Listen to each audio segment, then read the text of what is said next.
surprised he wouldn't. I mean, All right. I believe we have the recording started. yeah, when he's a baby, you catch him. Where did you get that gum? I knew he peeled it off the bottom of the chair somewhere. You're like, what are you doing? No. All right, ladies and gentlemen. Oh my God. Taking stuff out of trash. Good morning. It is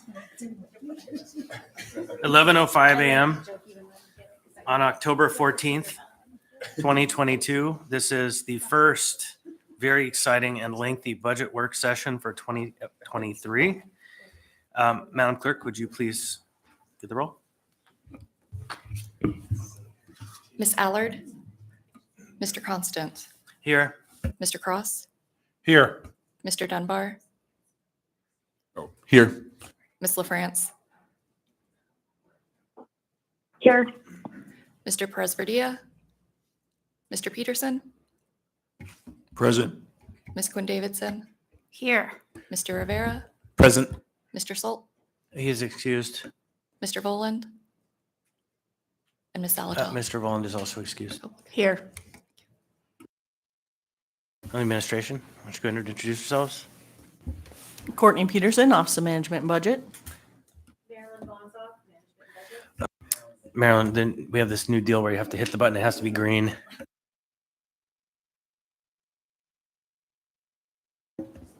Marilyn Bonzoff, Office of Management and Budget. Wisely, you turned it off. Amy Domboski, Municipal Manager. We also have Desiree Camacho, Shelley Rotten, and we have the Chief of Police and the Fire Chief in the room. So to get this started, why don't I hand this off to Ms. Domboski? Okay, before we do that, Ms. Ellis. Thank you. So I have the schedule here, and it looks like we have department directors kind of coming in and going out. And the first two are Chief Curl and Chief Stragi. I was wondering if Chief Curl had any capacity to stay during Chief Stragi's, because I think there'll be some overlap conversation. Through the chair, Member Zalatel, Chief Curl will be happy to stay.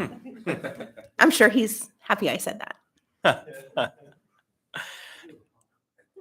So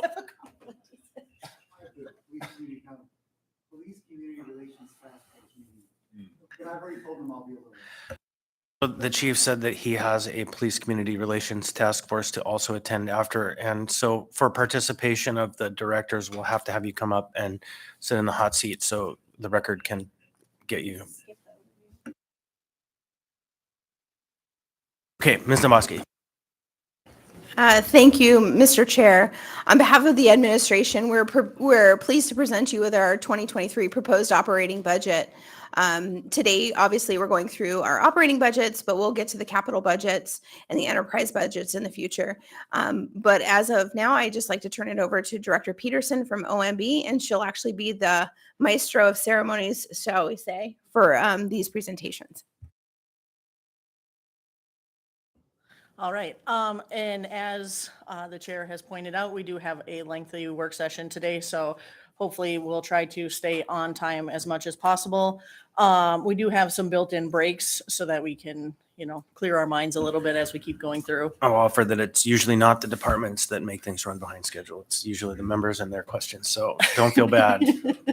I'll try to keep us online for that. Okay. Yeah. Yeah.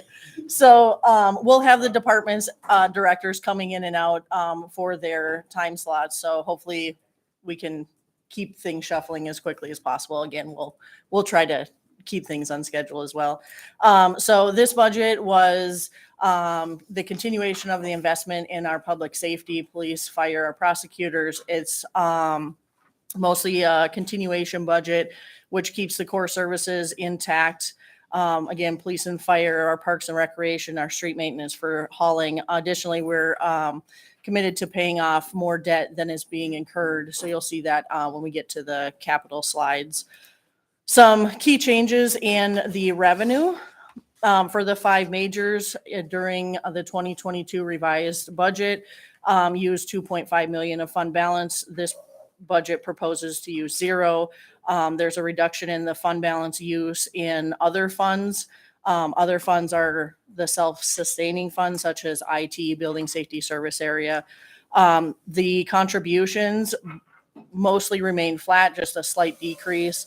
And the majority of that contribution is our contribution from the MOA trust. And so what we've seen is that the trust went down by 0.6 million, so $600,000, and that was offset with a $500,000 increase from the revenue distribution from the utility enterprise. And that's gotten us to that slight adjustment there. Fees and charges for services, an increase of 6 million. Those are the building permit fees, SOA traffic court and trial court fines. This also includes the ambulance service fees, which is where the majority of that increase is. And that's the expectation of the revenue of the SEMT program, which is the Supplemental Emergency Medical Transportation. And so that is what is entailed in there. The room tax going up by 6.5 million. Other taxes are going up by 2.6 million, and other taxes are tobacco tax, motor vehicle rental tax, marijuana tax. The property taxes, you'll see that those are increased by 6 million, and then property taxes other, the 0.9. And those property taxes other are other service areas such as Gerdwood, Eagle River, the limited road service areas, and the rural road service areas. Ms. Quinn Davidson. Thank you. Just so maybe you said this at the beginning, and I'm sorry if I missed it. So is the 2022 revised the administration's estimated revenue as of first quarter budget revisions, or what number is that?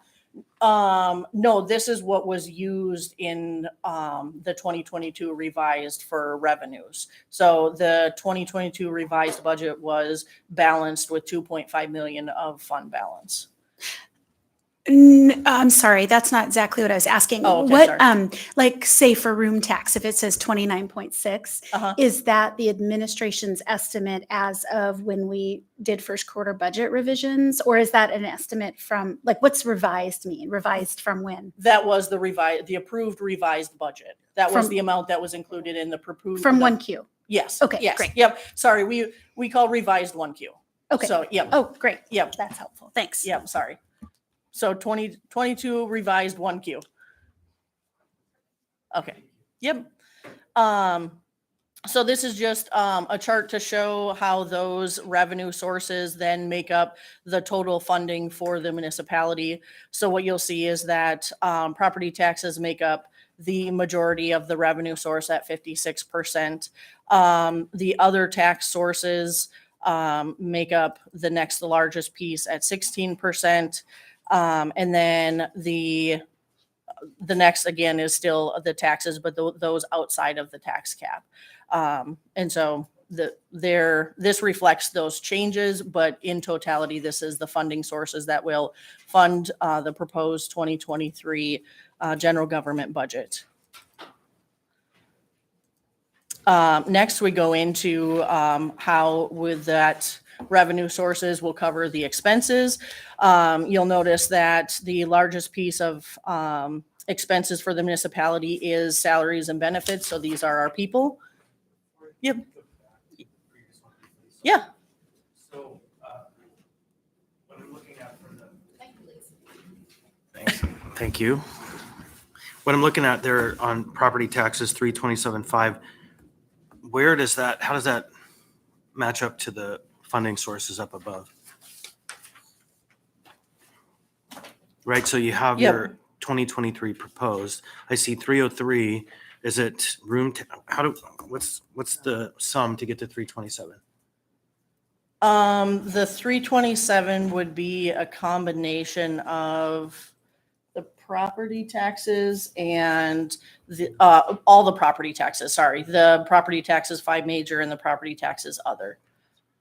And then it's I just see. a Oh, got it. rounding I got of it. the. It's those two. Okay, Yep. now I see it. Thank you. Yep. Sorry, no. Thank No, you. you're good. Yep. Okay. The next largest piece of expenses that we see is other services, and this is the majority of non-labor that is inside of each department's budget. So these are things like the APD towing costs, the fleet costs for all departments, the snow hauling contracts, the contributions to police and fire retirement. So basically just all of those non-labor pieces that each department pays for their operations is enclosed in this other services category. And so together, the combination of our people, our positions, and the non-labor to support those operations makes up 84.7% of our entire budget. And if you include the debt service piece, which is the debt service for previously approved voter debt, that makes up 95% of the entire budget is between people, the cost to operate their departments, and the debt service. And I'm sorry if I'm talking fast. Tell me if I'm just trying to make sure we stay on time as well. So this is just another view of how those expenses are broken down by department. You'll see that our investment in public safety is the top here, where they hold 41% of the operating budget for the municipality.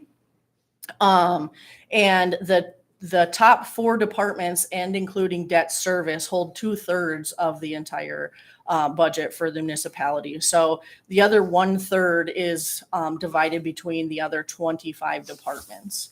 So you'll see that the investment in our police and fire, maintenance, and public transportation hold the largest piece of the general government operating budget. Just real quickly. Yep. Ms. Zalatal? Thank you. So as we walk through these departmental budgets, particularly police and fire, I just want to give you the heads up. I really need to be told the story about why we would have such a substantial increase in these 2 departments, how those things function within the overall operations of the municipality, and what we expect to get from that investment. Thanks.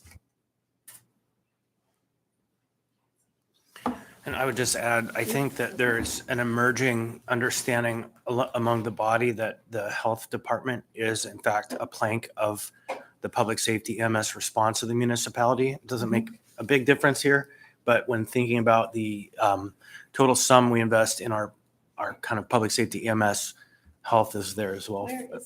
It's down below, and so it brings the total up to 43.3%, right? Yep. But it's, I think, worth understanding, at least from the perspective of what I think our conversations have been, is that department should be seen as a key player in that universe. Okay. Okay.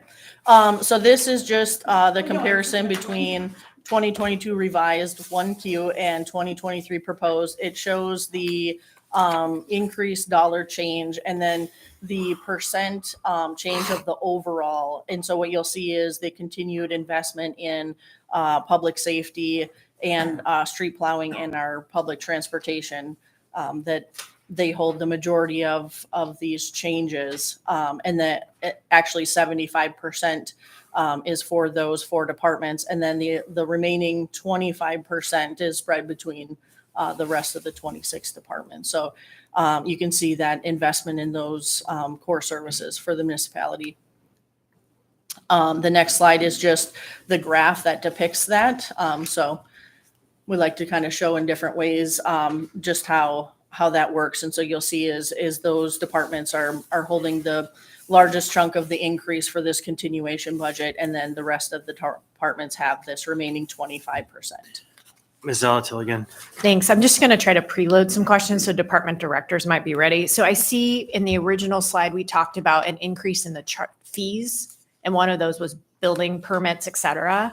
But then I see a reduction in the building services budget. So I want to reconcile how those things work when we talk to building services, please. Okay, yeah, because some of them aren't going to be like a 1-to-1, because the building permit fees actually would reside in development services that actually have the employees that do that kind of work, and the building services department is different, but we can absolutely address those. Yeah, things. let's do that. That would be really helpful to, Yep. again, tell the story of like how these things work together. Thank you. Yep.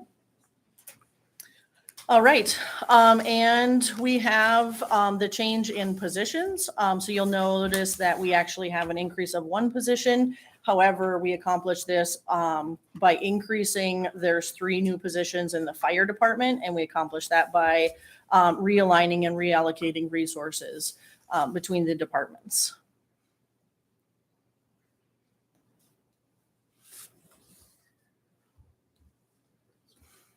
Can I ask a question? Yeah. Ms. Quinn Davidson? Forrest and I are, well, not Forrest and I, Forrest realized that the percentages, when on the slide that shows the increase, Yep. the percentages are not to the department. They're Yes. a percentage of the overall increase Yes. attributable to that department. Yes. Could we please have a spreadsheet that shows the percentage increase? For instance, like the mayor's office, it looks like is increasing by like 20%, the mayor's office budget, but that's not correctly reflected in that spreadsheet based on how you Yeah. guys did it. Yeah, this is showing the overall, the percent of the overall change. So that it's not the change to this department, but the overall change. So the Right. police held 26.6% of the overall change from 22 1Q to 2023 proposed. Right. Yep. So can you produce Yeah, oh, something yep, we'll that use- shows an increase of each budget Yep. so that we can, because yeah, that's we'll have really a a better follow-up. way for us to evaluate how the budget is different from last year. Okay. Okay, Yep, well, thank we you. can follow up with that. Chris. Mr. Dunbar? Just as another kind of, just an addendum to what she said, I think the population might be confused to our constituents when it says like police overall percentage change 26.6%. There might be some folks who thinks we're giving a 26% increase to the police department, which is just not the case, right? Mhm. $5 million is less than 5% of the police budget. And so I think just to prevent confusion in the public, I think we have a percent of their budget would be helpful. Okay, yep, we can follow up with Thank you, that. Mr. Chair. Yep. And then this is just the summary of the capital improvement budget for this year. You'll notice that we're proposing a bond package of 41.595 million. This is 55,000 under the expected debt payoff for 2023, which is 41,650,000.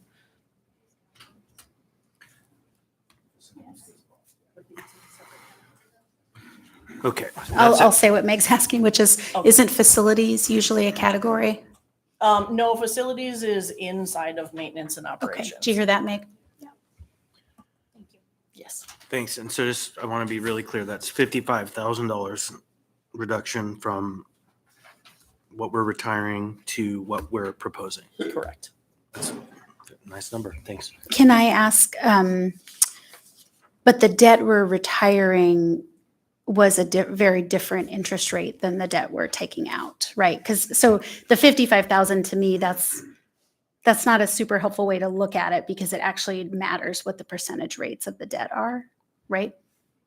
I could, that, we can follow up with that if you would like, but I would have to check with public finance on what the debt was, or what the interest rate was on this debt, because it would be from prior years that we're paying off. Yeah. So I don't know what those years are. That would be great, because in the Okay. past, when we've had these discussions, the debt that we were borrowing was at a much lower interest rate than the debt we were paying off. And so they're not, it's like apples and oranges versus apples and apples, if that makes sense. Amy. And Amy that gets may it. or may Yeah. not be true now, because at the end of the Berkowitz Yeah, it may be administration, different. we paid down, retired all our expensive debt or refinanced it to very low interest rate debt. And so it would be nice to have a summary of our debt, what we owe at what rates.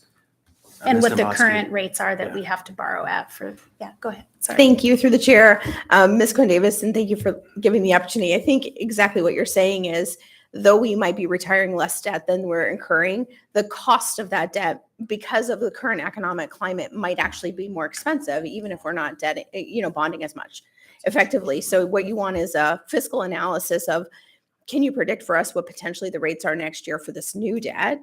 And what the potential cost would be? I think that's a very valid question, and we can certainly get you that information. And I think that's a very more accurate assessment of what we'll find, is that the debt we're proposing is more than what we have, but we'll see. Mr. Dunbar. Well, good thing we had a larger bond last year when the debt was still cheap. So I think looking at this, the proposed state capital here, and perhaps we could wait till maintenance operations for more detail. I'm assuming the project management engineering, that's the port, right? That's the money for the port, $200 million from the state. No. So what is that $200 million we're receiving for the state? So when we get, I will actually save that one for later, because when we get to project management and engineering, what you'll see is actually their project list. Okay. And so you'll see what those actual state requests are. Okay, great. And I'm very curious about the 25 million in maintenance and operations as well, obviously, from the state. Thank you. All right, and we have made it through the overview, and we will. Only 10 minutes. Okay, Ms. Zalato. Thanks. What I don't see on here are the tax levies that AFD and APD can do. And so that'll be a big part of the equation as well, as if there are going to be any intended tax levies moving forward, because we do that in lieu of bonding now for some things. Yeah, and so those two items that have already passed are inside of their operating budget, because they're not capital pieces, because we actually tax for them now. So we'll be able to see it in their operatings, and then because both of them are not to exceed. So what you're Yep. proposing as the amount not to within the not to exceed Yep. for the year. Okay, Yep. got it. Yep. Thanks. Yes. As was noted, we are 11 minutes behind, and we're going to do just fine today. All right. So we are on to the department. So I will ask for Chief Curl to come join us. And I'll just kind of walk us through these items here. And then if you guys have some follow-up questions, we can go through those. So, Welcome, Chief Crow. yeah. So we start with the 2022 revised budget, the 1Q budget. We adjust for any one-time requirements that happened during that budget. And so what we used the fund balance for the Police and Fire Retirement Medical Administration Fund in 2022. And so we're reversing that by adding the cost back in to fund that medical administration costs.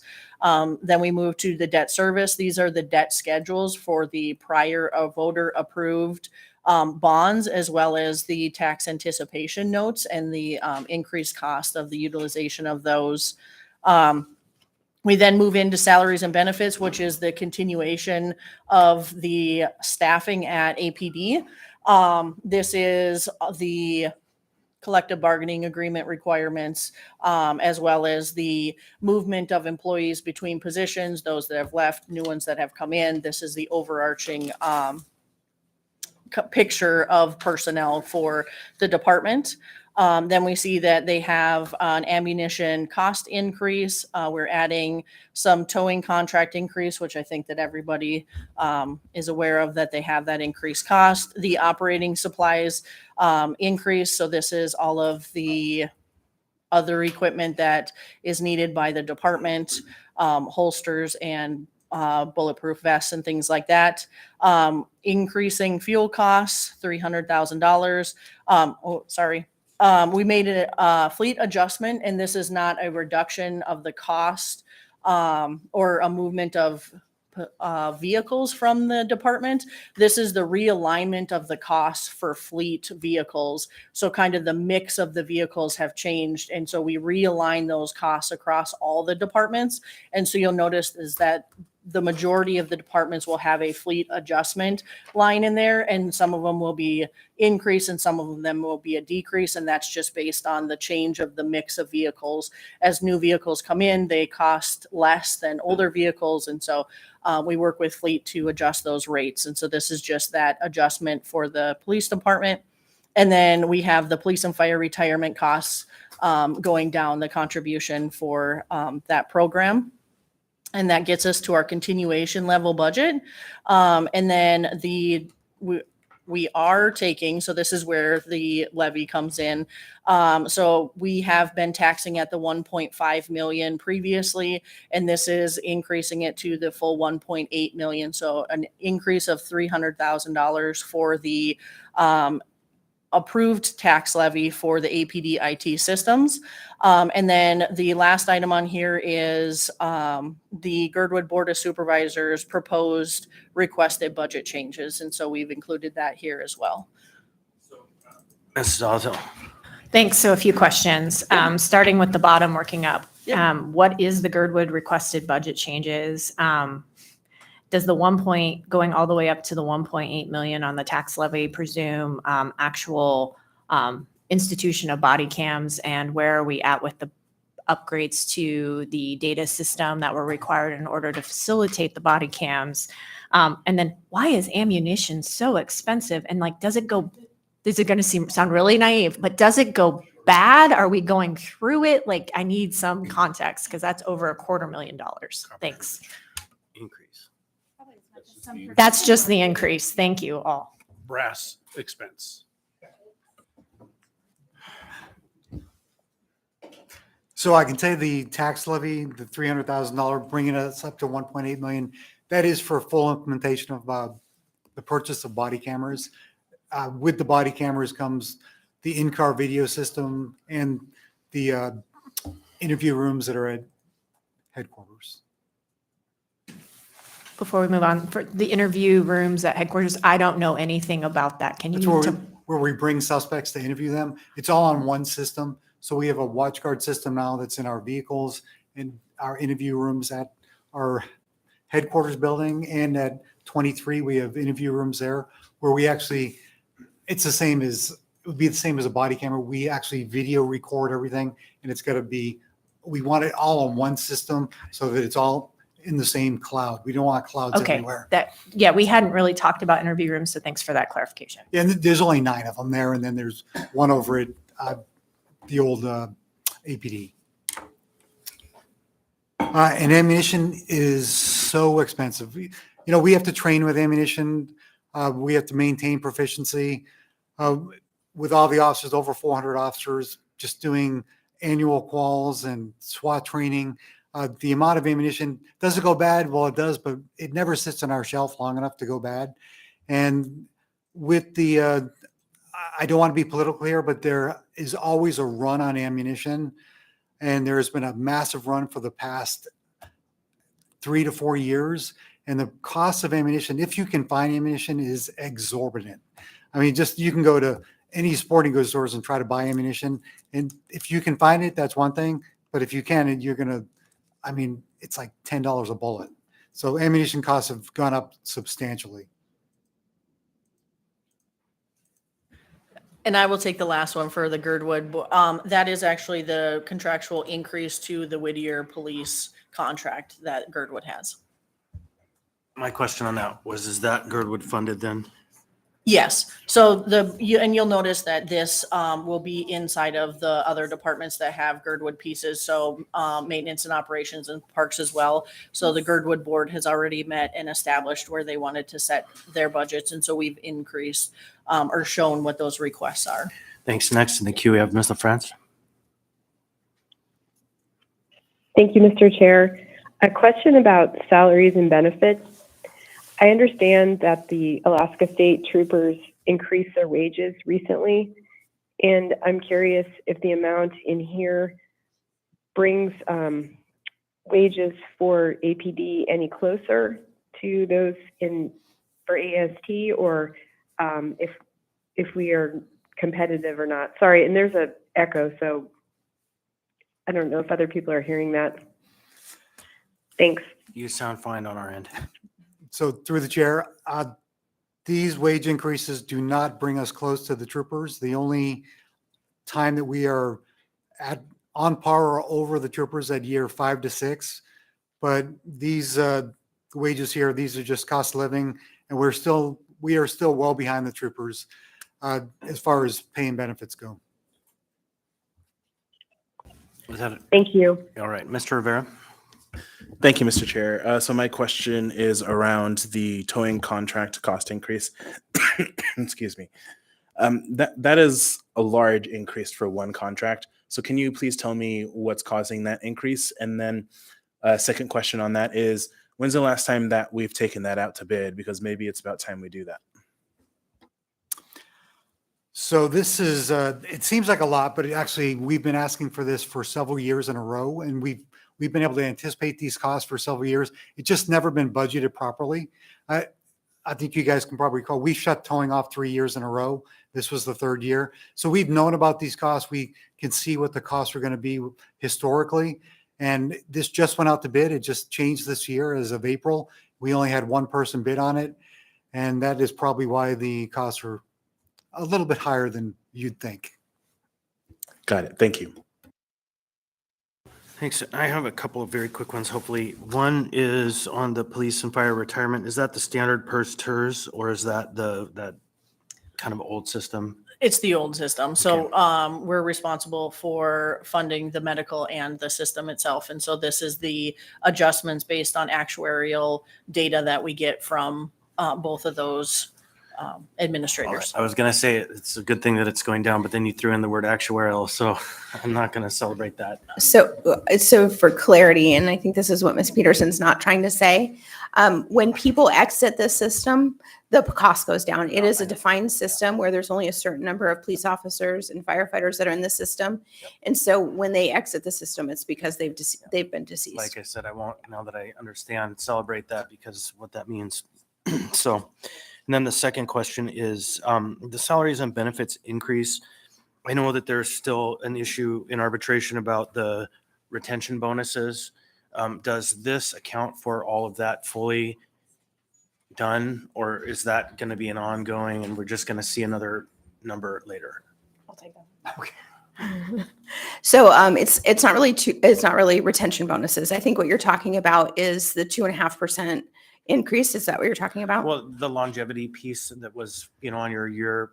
So that is currently in arbitration right now. Right. So this number reflects the contractual increase that we believe is established in the contract. It does not include the 2.5% that is currently being arbitrated. So we may see an additional 2.5% increase for all of those who are eligible, or this is just the number and then that's really last year and we'll deal with that, truing it up. No, I don't believe it's correct. We put this forward because we believe we're going to win that arbitration and we believe our interpretation of the contract is correct. If we're wrong, Right. we'll let you know.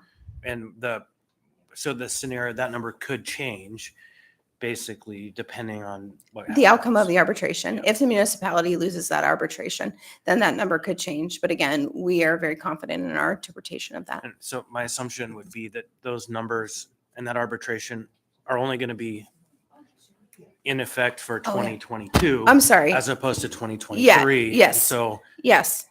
This does include that 2.5% for next year, right. fully but it loaded. doesn't include the dispute that you Yeah. had. And I brought up. wasn't Yeah. so concerned about this year because that's the open question. Yeah. But for next year, this addresses fully wrapped in those numbers because everyone should be at that level by the time we get to January. Yeah, 1. that's correct. Thank you.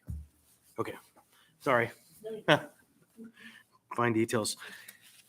One more, Ms. Salato. Thank you. Sorry. On the towing fees, do we recoup these with like increased fees for those who are towed? Because we've increased other fees. So the recuperation of fees, the majority of towing costs are not actual towing the vehicle. It's the fact that they have to get rid of them or the destruction of them, and they don't recoup any money from that. A lot of these vehicles are junk, and we do send out billing for them, but I would say less than 1% of the bills that we actually send out, we actually get money from. So a lot of people unfortunately, people are smart and they know to change the title on the car before they junk it. And basically it's John Smith has a lot of vehicles out there. And so we very seldom do we recoup a large amount of money for any of these towing fees. And if we don't junk them, if we tow them and people actually come and get them before they're junked, then they actually do pay the fees and that money comes back to the city. That Interesting. seldom does that happen. Okay. These thanks. vehicles are junk vehicles. Truly junk. It Yes. sounds like. Okay. Thanks. Well, not all of them. Sometimes one gets through that gets demolished that had some Yeah. value and we have headaches from that. But Could donate it to public radio. no, a different story. This is the RV conversation, but memory is long. You do a good job. Go ahead. Okay, so we will move on to, APD does not have, capital requests in this budget. So this is the alcohol tax. And that we reflect the same situation in the alcohol tax that we do in general government. So the continuation of the positions that have been budgeted in the alcohol tax for APD, the removal of the one-time amendments from the 2022 1Q budget, and then this it reflects the task force model that we're I believe that first was discussed in the Public Safety Committee meeting this month. I believe Deputy Chief Case touched on this. And so there is the proposal to budget this inside of APD for the continuation and 24/7 operations of the mobile intervention, mobile crisis team. So I'll just go ahead and say that that's one area that we might wrestle on down the road when we get to the process where that ultimately lands again. But I have a practical question. Is it going to be objectionable to the department or the administration if we contemplate refunding, not refunding, but putting back, restoring funding for the training and the recruitment process for another year? Because I recognize that we are still facing recruitment challenges. And so that's a conversation that I think probably we'll have. Is that money still of value? It is certainly of value. Any money for recruiting is fantastic. And to maintain our level of professionalism, training is required. And any extra money we can get for training it will be spent. It will be used to ensure that our officers are properly trained and our non-sworn. It will ensure that all our employees have the training they need to provide the services to the municipality of Anchorage. So that's definitely a conversation that I've heard some chatter about, this maintaining that. Ms. Alato.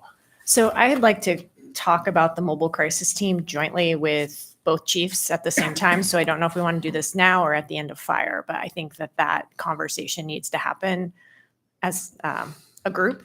And then so you guys can choose. And then on the recruitment, I'm really interested to continue to see investments in recruitment, particularly for officers that look like our community. Love to see more women officers. I've been to your call outs a couple of times, not a lot of women there. And so I think that's a great investment. And then I just wanted to mention, the training's been ongoing and I was able to sit in on part of that training this week. It was fascinating. And it was an implicit bias training. And I would love to see things like that continue to happen. I think it's really important that we already have a very professional APD, but a professional and kind of up-to-date trained around things like implicit bias, I think is really important. It just adds to that professionalism. So maybe $500,000 isn't the right level of investment, but some kind of investment, because I think just hearing that conversation, it was so good. And I would love to see things like that continue. So I think my mind is maybe a little bit where Mr. Constance is. Mr. Cross. So then the question I have regarding recruitment, and I know that we're behind, the 610 full-time employees, does that represent current? Does that represent what we were hoping to obtain? Are you currently at 610? Are we at 590 and hope to reach 610? Can you? Yeah, right now I have 36 officer vacancies and 24 non-sworn vacancies. And so we are actively recruiting in every department across my department. Okay, so then 36, so yeah, 5% short. Thank you. The Great Resignation is still in effect, and we definitely have to stay in front of that. And just for the record, we are not yet behind schedule on this briefing, so we're right on time. So we've made some time up. So then the question then lies, when we see those crime rates going down, is that because crime's going down or because we're short officers to find crimes, I guess, or they're not being reported? Yeah. No, it's the implementation of our strategies to combat crime that makes crime go down. We're short officers, but we put officers where they need to be to combat crime. And once we get to the point where if we get too much worse, we'll come up with a plan and we'll ensure that the city remains safe. I think there's a cynical view out there that people aren't calling anymore because they they don't get the answer that they want. And so I think that was maybe one of the nubs of your question, but I think it does fall more closely to the deployment of resources in the right place at the right time. So it's certainly a conversation I hear a lot around Sullivan Arena. Mr. Peterson. Thank you, Mr. Chairman. And, you know, I believe if you look at the graphs that we've been getting at the Public Safety Committee meeting, the number of crimes have been going down, and that correlates with the time that we increase the number of officers. And so that investment in public safety is actually paying off in the long run like we hoped it would. Thank you. Concur. Anyone else? Wait, I might have one in the queue here. Okay, yeah, so no one else in the queue. Okay, and then, excuse me, I think we'll have Chief Schrage come up and we'll have that MCT conversation now. And that way Chief Curl can leave when we're done with that. So what I'll do is I'm gonna go past for the fire department's operating budget. We'll come back to that and we'll go into the alcohol tax, and then we'll just have that conversation.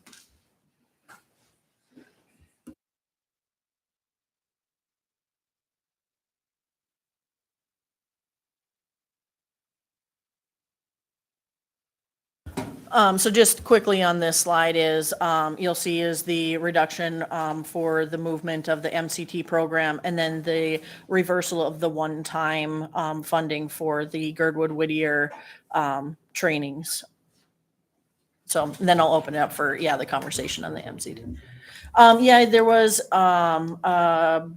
the crisis intervention training for the Whittier Police Department and the Gerdwood Fire and Rescue. There was some funding that was added this year for that. And I believe during either the last budget and finance or the previous, we had updated that they had received that training.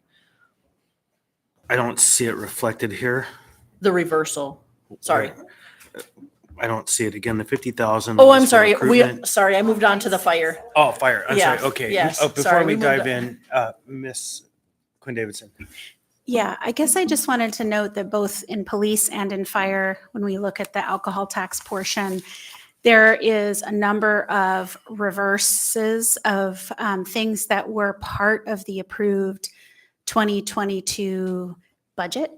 So I guess I'd just like to note that means you all didn't implement any of those things. Yeah, even though they were, what, you don't No. think they should have?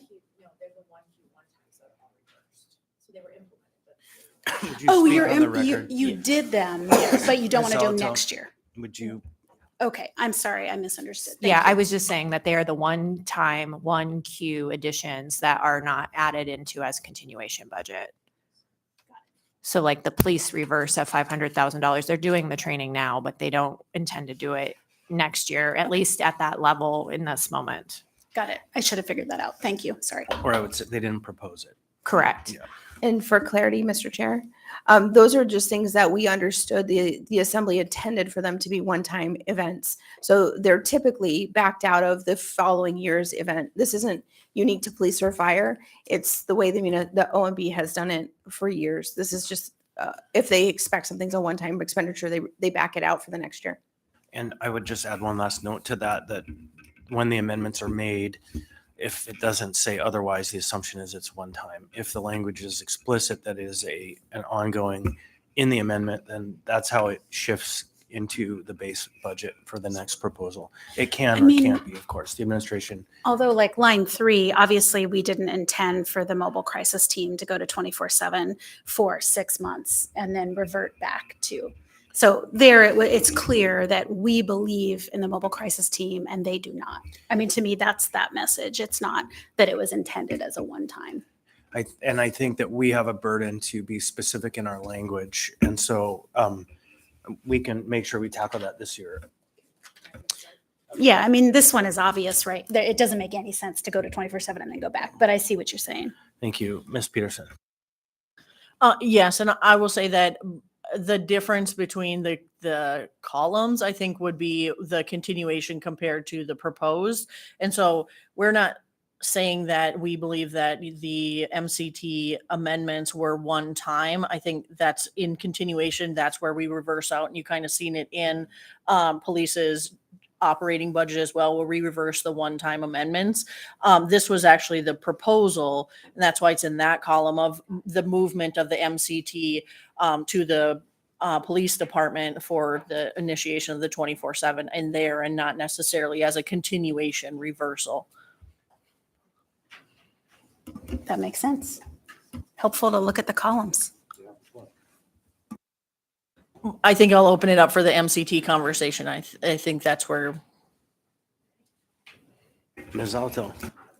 Thank you. Thanks for accommodating a joint conversation. So I think that it is very unattractive to probably a majority of members to completely move the mobile crisis team out of the fire department.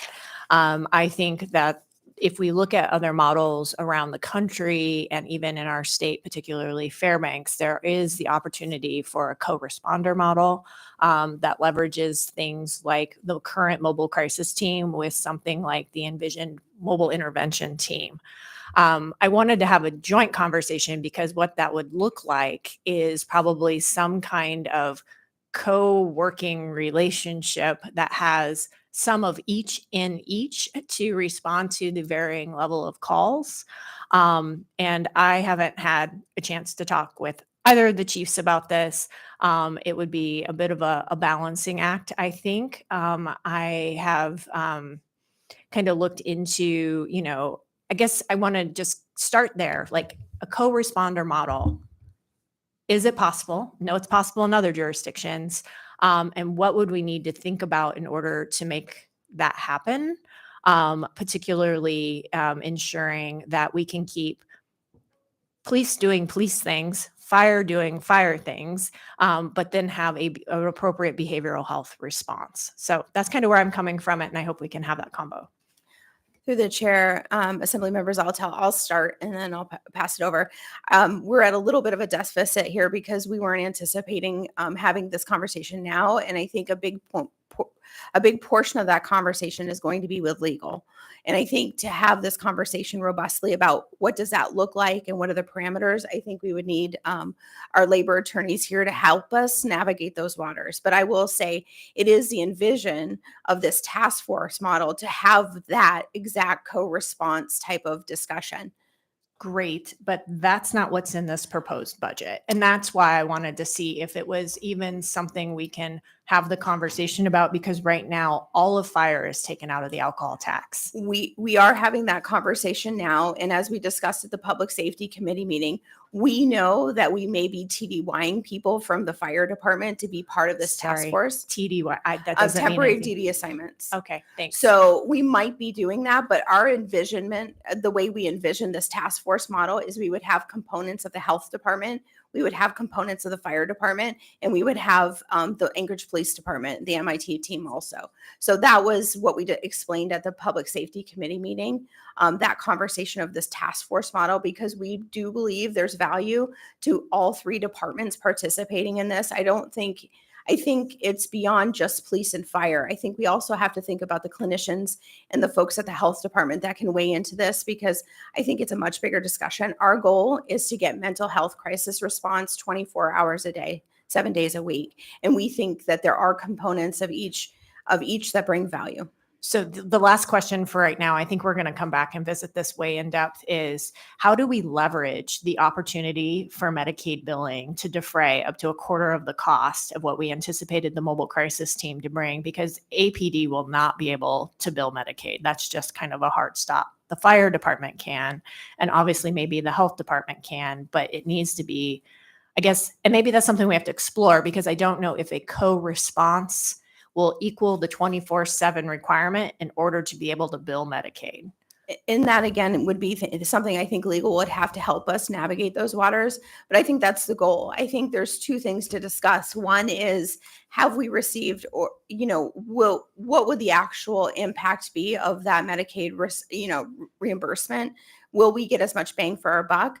I think that's something we want to get as much as we can if we're eligible for it.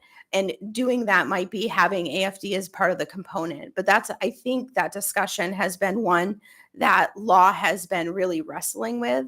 So I think this is a much deeper conversation to have, but I think in order to vet out all the issues with the MCT, MIT, task force, co-response, all of these things we've been talking about, I think we really do have to have a much deeper dive. And I just don't think you're going to get the substance, because the biggest inhibitors we've had to 24/7 response for MCT, frankly, has been legal issues. And I've talked to legal, so I'm looking forward to spending some time with the chiefs and you, Ms. Domboski and Ms. Christensen, and really trying to figure out my goal.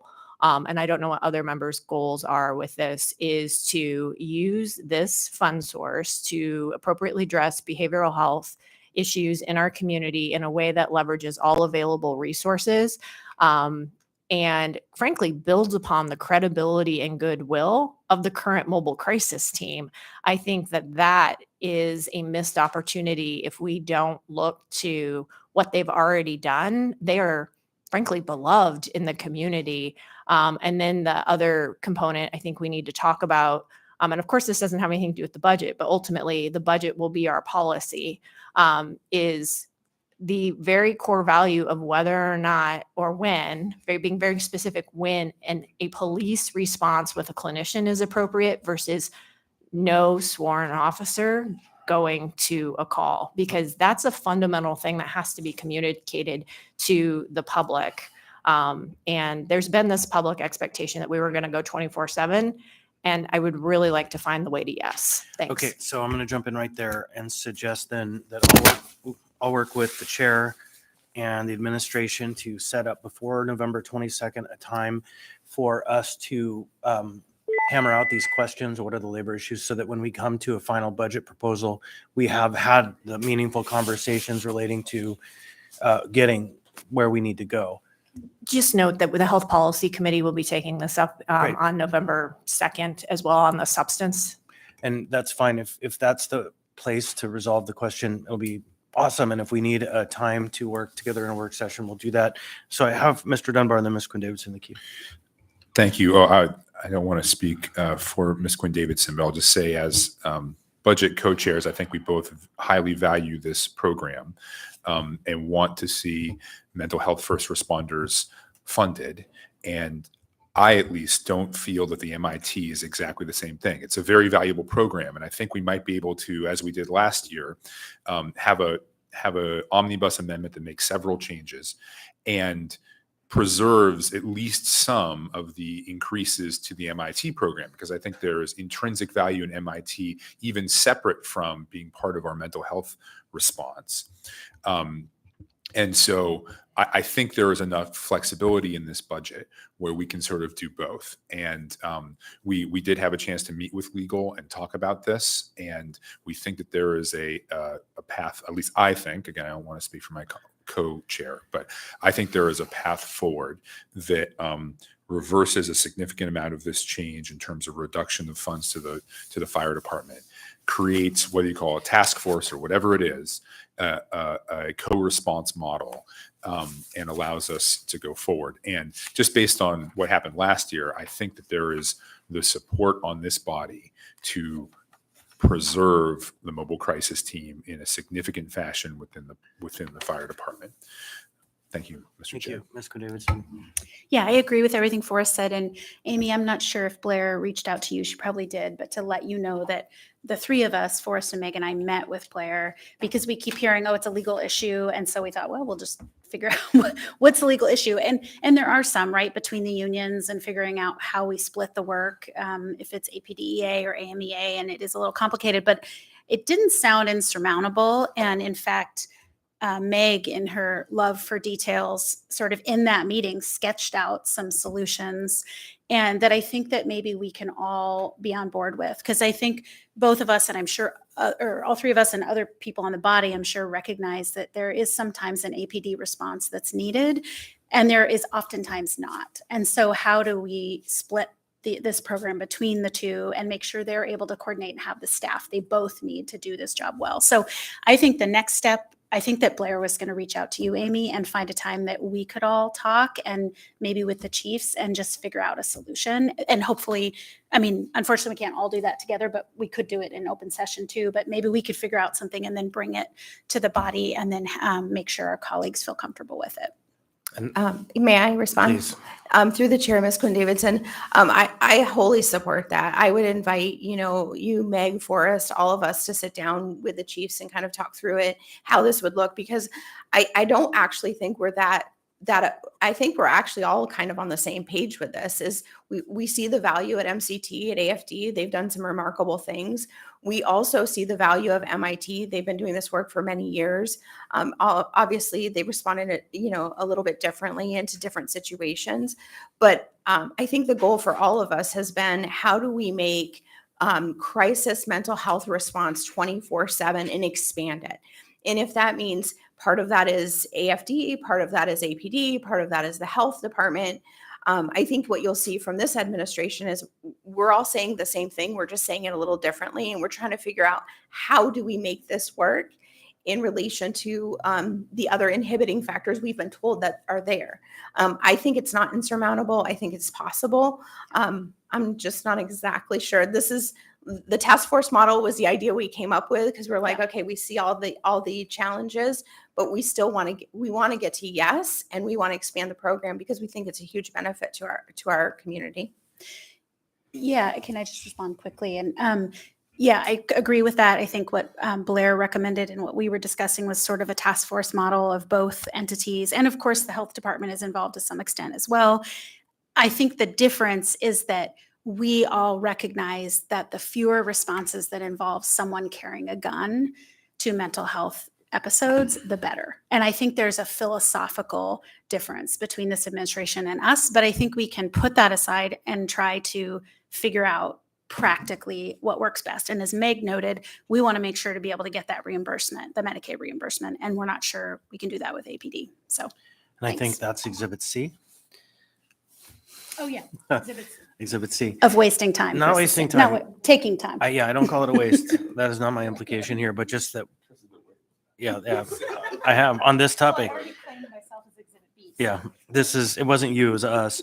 So I think we're going to stipulate here that there is further work, and the work should, if we're on track, take place in advance of the finalization of the budget. So this question can hopefully be resolved with a kind of unified front between the executive and the administrative branches and the departments that we're hoping will get us to a 24/7, very robust mental health crisis response. And so do we still need the chief? The police chief, I should say? Are we ready to move into the fire budget? We are. Thank you, Chief Curl. Unless you had any comments about all that. No, I think The green button. No, I think we all want the same thing. We want a robust response to mental health. And for the police department, whether it's MCT or MIT, they both do a fantastic job. There are some overlaps. They're a little bit different. But no matter what, when we have a 24/7 response to mental health crisis, it reduces the call for service for the uniformed gun-toting police officers, which is great because they can then focus on more violent crime. And that's what we're looking for. Thank you. Thank you. But Chief Schrage, we're not letting you go yet. So. Mr. Chair, I apologize for interrupting. This is Jamie. Go ahead. I would note that she's definitely arrived. Go ahead. Yeah, Ms. and I'll be coming in. I'm sorry, I had a conflict of meetings. Okay, is that it? About 10 minutes ago, I think the clerk put your panel in front of the camera. So Yeah, thank you. you're welcome. Thank you. Next, please, Ms. Christensen.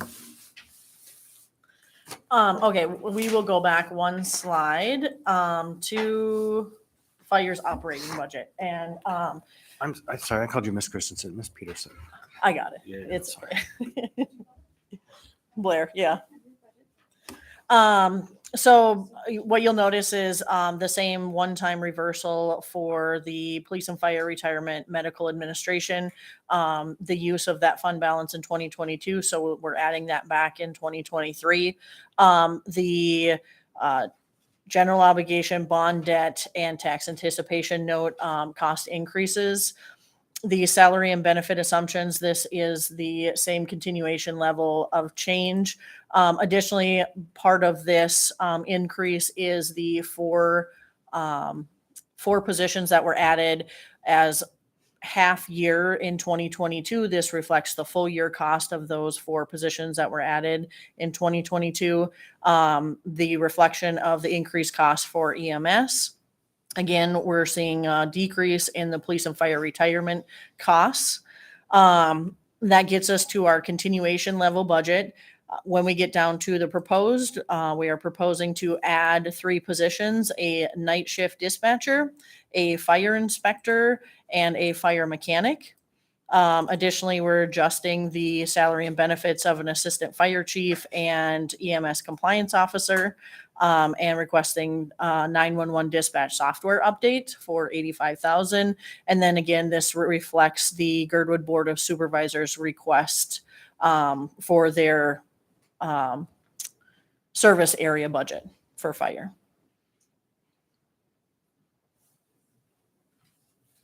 And we'll open it up for questions. Ms. Alto. So I'm going to become Exhibit A today. But that's why I love this opportunity. So we requested the strategic plan. It should be here soon about staffing within AFD. I'm actually surprised to see these 3 positions versus actual firefighters. So can we hear a little bit about why these 3 positions? One of the things that was ingrained in me when I got the opportunity to do fire ops is that we need to get up to staffing levels so we can do the 2 in, 2 out type situation and come up to national standards, and that it's really potentially hampering the ability to have the most efficient operations. So I'm, again, kind of curious why these 3 positions versus firefighters. I'll take that. Yes, sir. Thank you for the question, Assembly Members. I'll Doug Schrage, Fire Chief, for the record. The 3 positions that you see listed here as additions to our budget reflect the philosophy of right-sizing our budget, truth in budgeting.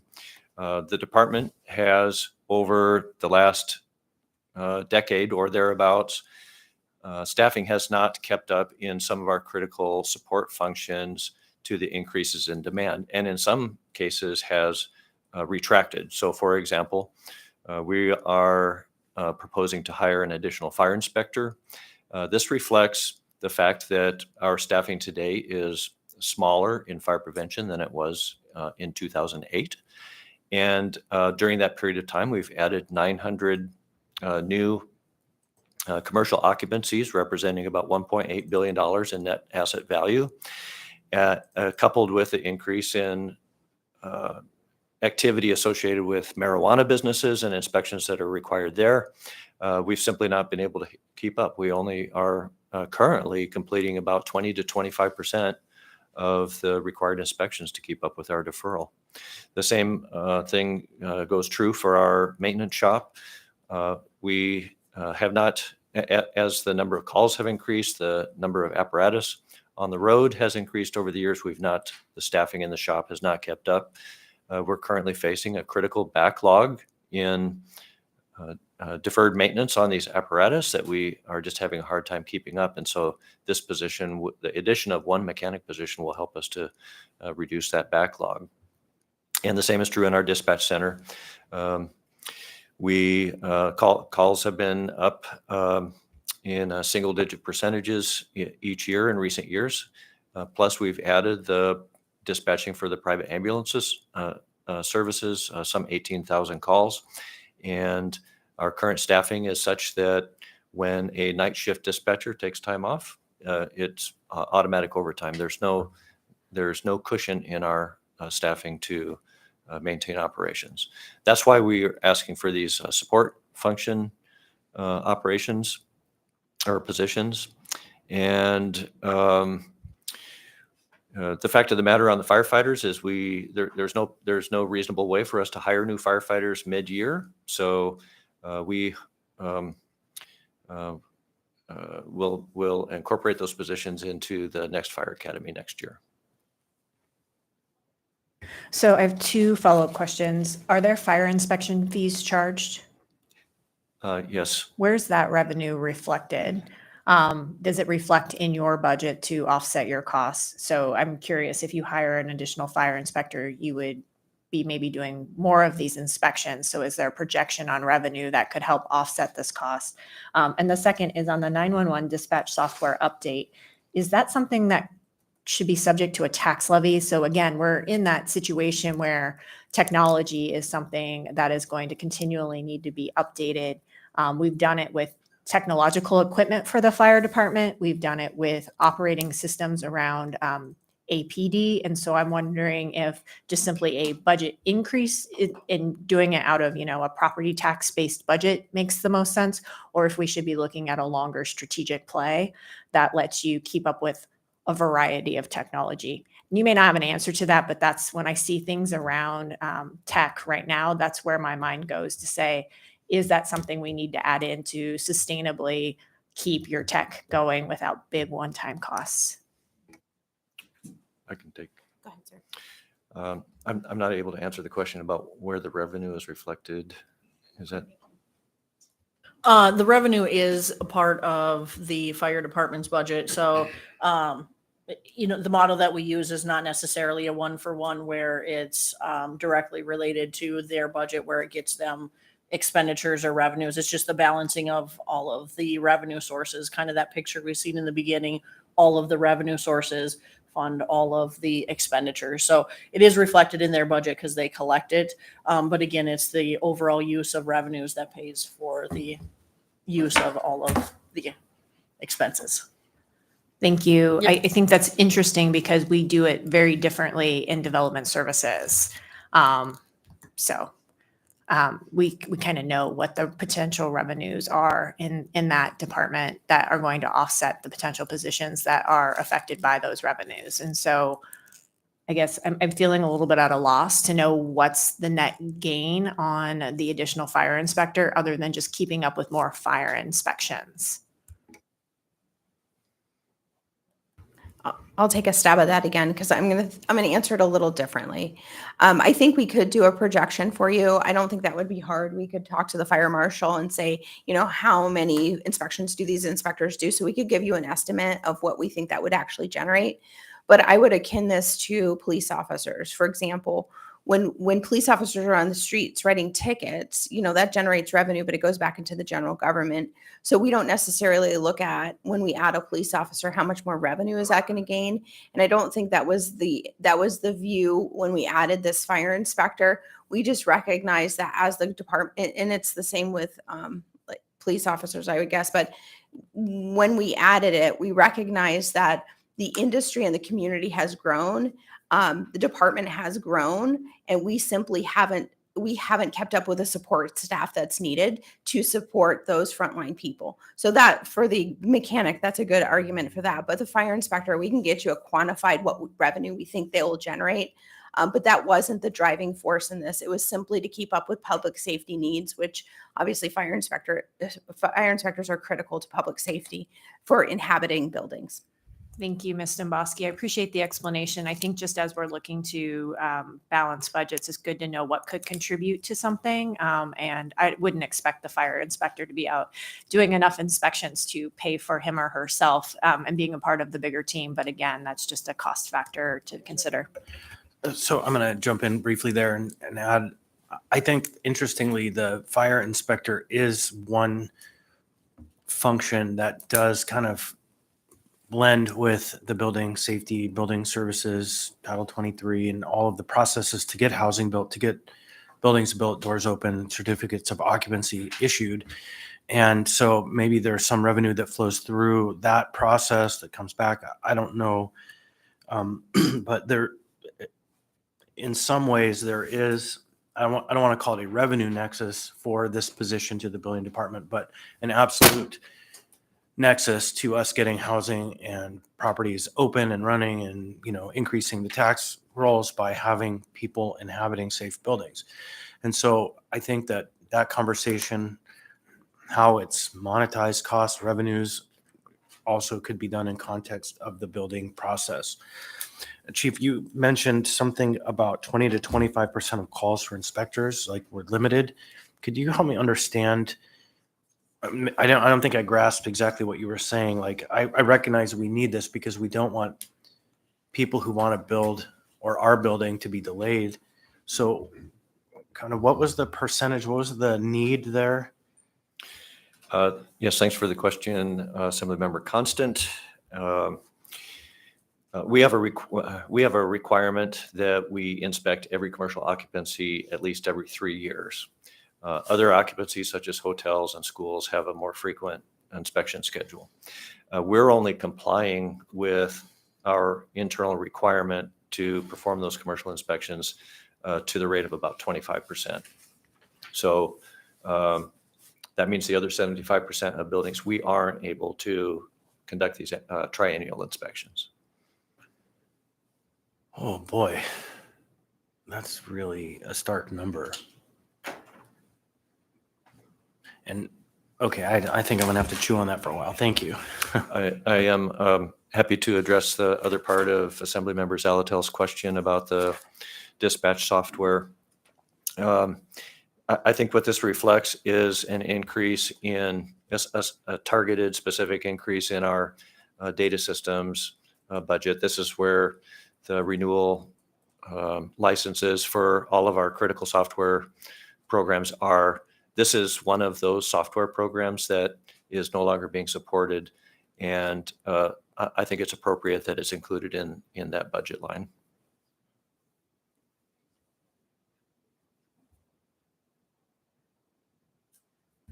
Thank you, Chief. I would just ask us to think moving forward about whether or not we want to look at it a lot like we're looking at APDs, because I think we're going to continue to have software upgrades, et cetera.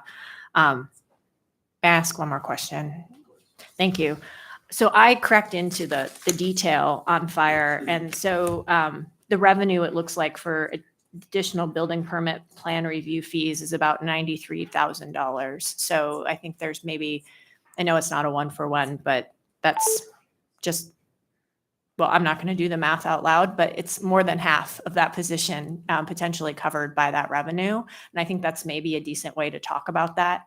The second one is the ambulance fee jump up by 47%. Can we talk a little bit about what's driving that increase in revenue? Have we like cracked the code on that or what's going on? I actually touched on that one when we went through the revenue table in the beginning. said it, but Yep, you it's the didn't say why. it's the SEMT. It's a Supplemental Emergency Medical Transportation Program, and I think that you guys kind of heard that a couple of years ago, where there was a federal program that came out. We needed the state to do the regulations on it because it has to flow through the state to the feds as part of the requirement.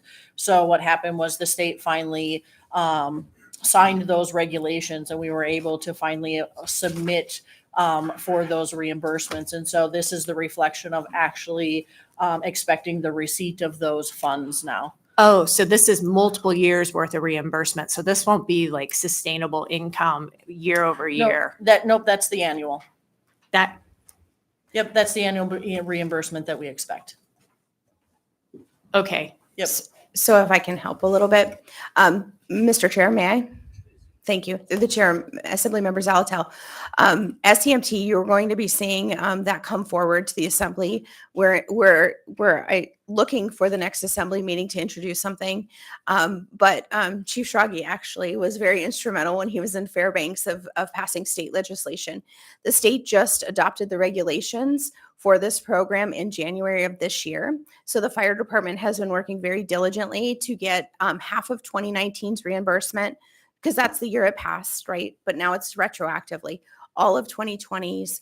And then 2021 will be submitted by the end of this month. So we anticipate those revenues to come next year, but this will be an annual amount. It's a new revenue stream that will be coming in through, it'll be passing through the state. Got it. So the $19 million figure is our expectation kind of on an annualized basis? No, that includes the reimbursement as well.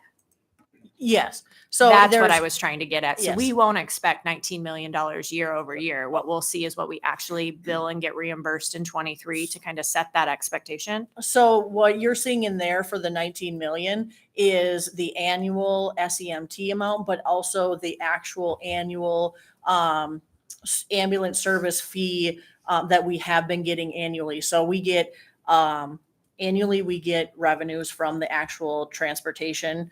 And then we get this SEMT. So there's two separate, we'll call them buckets, but that's what Sure. makes that total number. So one number is what we will get from the transports that year. And then one number is what we will get for the reimbursement of the SEMT from the prior year. But it is annually for both of them. Got it. Okay, Yeah. that makes good sense. Thanks. Thanks Yep. for drilling down.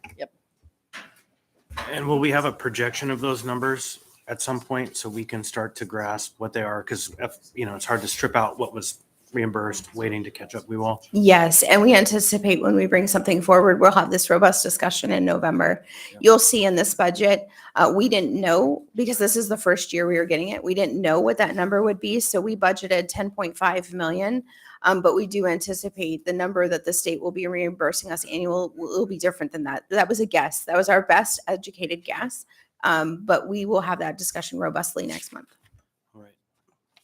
Thank you. Anything else? Other questions? Not seeing or hearing any questions. So, I'm still chewing on this idea that we're hitting 30% or less of our inspections that are required. And, what comes to my mind is like risk management. It's like, if we're not inspecting and something terrible happens, does that mean we are liable? And so I guess the more thoughtful, long-term, not today question is, how do we close that gap, get closer to 80% as opposed to 25%, so that we can reasonably and with a straight face, if something terrible happens, say we're actually doing our duty.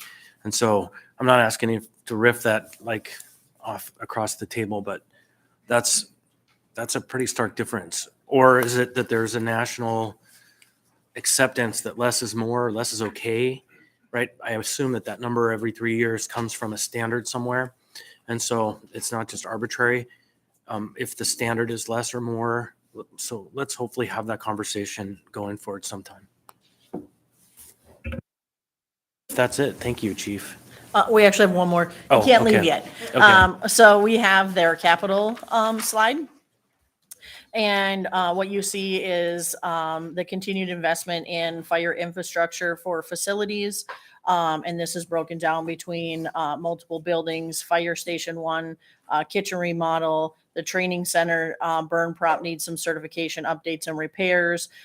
Station 1 needs the overhead doors replaced, as well as old Fire Station 3 roof replacement, and Fire Station 12 has overhead door replacements as well. So that's all inside of that $1 million request. Fire ambulance replacement. This is the inclusion of 2 replacement ambulances. Fire engine replacements is 2 fire engines, and then fuel tanks. We see that there's a need for gasoline tanks at some of the stations for the non-diesel equipment, and so this would add gasoline tanks at Fire Station 1 and Fire Station 9, as well as replace a gas tank at the fire maintenance shop. And what was the equipment? Where was that? You said 2 pieces of equipment. The fire ambulances No, that. the engines. I'm sorry. Oh yeah, the fire engines. Like which ones? Hmm. I'm we going know? to defer to the chief on that one. Yeah, happy to take that question, Assemblymember Constant. We don't specify which ones we plan to replace. We're constantly rotating our equipment to make sure that each station is appropriately staffed. So these 2 engines will replace the 2 engines that are the highest maintenance, the vehicles that incur the highest maintenance and have the most miles. But once we get the equipment, we may put them in different locations. Yeah, just what comes to mind is Eagle River losing that ladder and finding that Eagle River is under-equipped at some points. And so I want to make sure whatever we're doing is fair and equitable, but I'm sure you got that. Thanks. Thank you. Ms. Quinn Davidson. Okay, thanks. Courtney, I know you said what facility improvements there were, but I just wasn't listening carefully enough. Can you say that again? Yes. So there is a kitchen remodel at Fire Station 1. When you say the numbers, can you, is that Jewel Lake, number one? One is Downtown, okay. Yep. Because I know they're trying to get their kitchen remodeled too. Go ahead, anyway. Okay. And then the training center, burn prop needs some certification and repairs. So that's included in that. The training center, that's the one on like Airport Heights Yes, Drive? yep. Okay, and so my understanding was in the last, well, when Jody was here, she was always advocating for some updates to that station. I don't know specifically what they were. I think they were related to the mechanics and the shop there. Is that what that is, or something different? Okay, something different.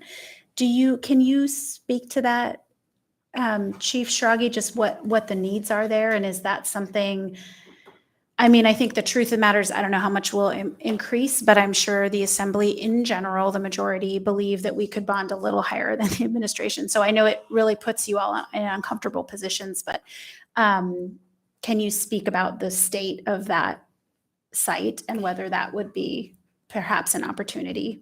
Assemblymember Quinn Davidson, through the chair. Are you speaking about the training center in particular?